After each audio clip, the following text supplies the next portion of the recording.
Сейчас я прочитаю комментарий и дам на него свой ответ. Если бы не славяне, то в лучшем случае до сих пор бы жили в домах из говна и палок. В худшем же захватили другие. Если выйдете из Российской Федерации, то чем будет обеспечиваться Якутия?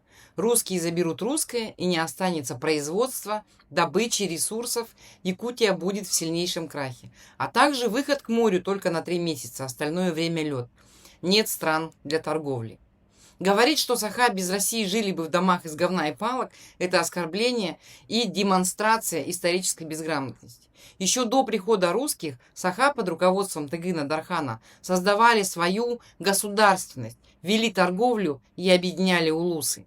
У нас было кузнечное дело, у нас было коневодство, земледелие, и строили мы свои жилища уж точно не из говна и палок. Такие комментарии – это не мнение, а риторика колонистов. И фраза «в лучшем случае бы захватили другие» относится не к Саха, а как раз к вам, к русским. Потому что в нашей якутской истории нет ни одного примера, когда бы мы нападали на соседние государства с целью отобрать, присоединить территорию. Дальше он спрашивает, если вы выйдете из Российской Федерации, то чем будет обеспечиваться Якутия? Республика Саха – это богатейший регион с уникальными ресурсами и стратегическим положением. В случае независимости республика смогла бы наладить свои отношения с другими странами, например, с азиатскими соседями. Да, это будет трудно, никто и не говорит, что будет легко, но утверждать, что республика будет в крахе – это преувеличение. Фраза «русские заберут русское», видимо, это попытка автора комментария сказать, что все ресурсы, промышленность, а может быть даже земля в республике якобы принадлежит русским по праву. И что в случае выхода республики из состава Российской Федерации русские заберут все это с собой. На минуточку, мы являемся республикой, то есть по сути государством. Это наша земля, это наши недра и наши ресурсы.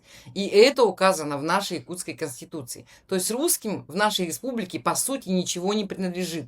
И забирать им придется с собой только свои чемоданы. Землю и недра забрать не получится. Если речь идет о том, что русские заберут заводы и производственные мощности, то они построены на якутской земле, на деньги из федерального бюджета, который формируется, опять же, от продажи наших ресурсов. Все месторождения и заводы находятся на территории Республики Саха, и технически никуда увезти их невозможно. Даже если какие-то компании уйдут, оборудование и здания останутся. В мире масса примеров, когда после ухода компаний, иностранных или федеральных государственных, местные власти национализировали предприятия и продолжали работу, иногда даже успешнее. Почитайте историю Казахстана, что было после распада Советов. В момент обретения независимости там тоже говорили, что без России все рухнет и русские заберут предприятия, не будет кадров, не справятся с добычей нефти и газа и так далее. Что мы видим на практике? Казахстан сохранил все основные производственные мощности, национализировал ключевые объекты, наладил международные связи, привлек зарубежные инвестиции и теперь экспортирует сырье и продукты переработки. Никто не увез заводы и нефтяные месторождения в чемоданах.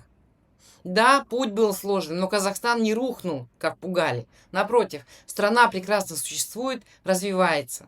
Поэтому страшилки о том, что русские заберут русское и регион останется без всего, это мифы для запугивания. Это имперская риторика.